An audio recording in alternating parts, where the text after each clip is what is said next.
हरिओम. अध्यात्म उपनिषद योगदास श्री जय गणेश जोशी यांनी केलेले निरूपण शांतीपाठ भाग 2.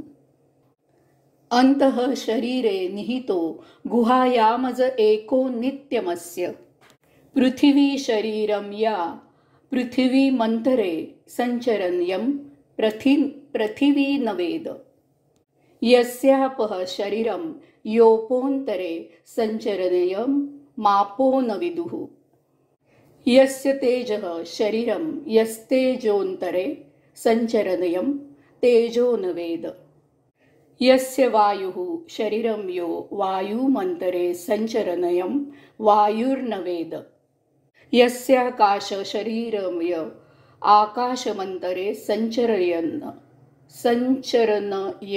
माकाशो न वेद यस्य मनः शरीरं यो मनोन्तरे संचरणयं मनो न वेद यस्य बुद्धिः शरीरं यो बुद्धिमन्तरे संचरणयं बुद्धिर्न वेद यस्याहंकार शरीरं यो अहंकारमन्तरे संचरयं अहंकारो न वेद यस्य चित्त शरीरं यश्चित्तमन्तरे संचरणयं चित्तं न वेद यस्या वक्तं शरीरं यो वक्तमन्तरे संचरणयं वक्त्यं न वेद यस्याक्षरं शरीरं योऽक्षरमन्तरे संचरयन्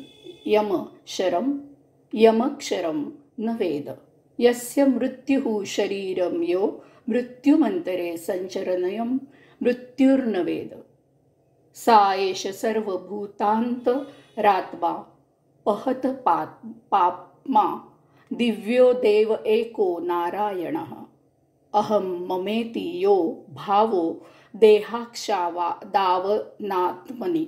देहाक्षादावनात्मनि अध्यासोऽयं निरस्तव्यो विदुषा ब्रह्मनिष्ठया. शरीराच्या आत अंतःकरणातील गुह्य गुहेमध्ये एक नित्य वास्तव्य करत आहे. त्याने शरीररूपी पृथ्वी धारण केली आहे. त्या पृथ्वीवर तो संचार करतो, तरीही पृथ्वी त्याला जाणत नाही. त्याने जलरूपी देह धारण केला आहे. त्यात तो प्रवास करतो, तरीही जल त्याला जाणत नाही. त्याने तेजरूपी शरीर धारण केले आहे. त्यात तो रूप प्रगट करतो, तरीही तेज त्याला जाणत नाही.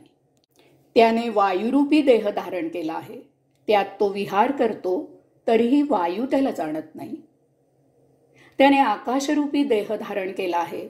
त्यात तो जाये करतो, तरीही आकाश त्याला जाणत नाही. त्याने मनोरूपी देह धारणा केली आहे. त्यात तो कल्पना विस्तार करतो, तरीही मन त्याला जाणत नाही. त्याने बुद्धिरूपी शरीर धारण केले आहे. त्यात तो विचार करतो, तरीही बुद्धी त्याला जाणत नाही. त्याने अहंकार रूपी देह धारण केला आहे.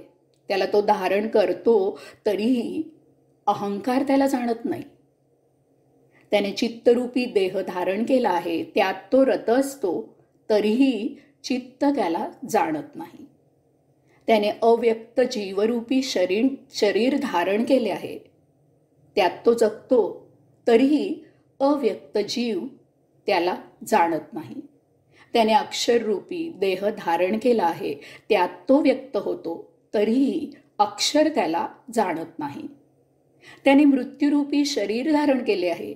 त्यात तो राहतो, तरीही मृत्यू त्याला जाणत नाही. असा हा सर्व भूतमात्रांचा अंतरात्मा आहे. तो परम पवित्र आहे. तोच देव नारायण आहे. यावर मी, माझा, माझी, माझे हा भाव दृढ होतो, तो मिथ्या आहे, आभास आहे.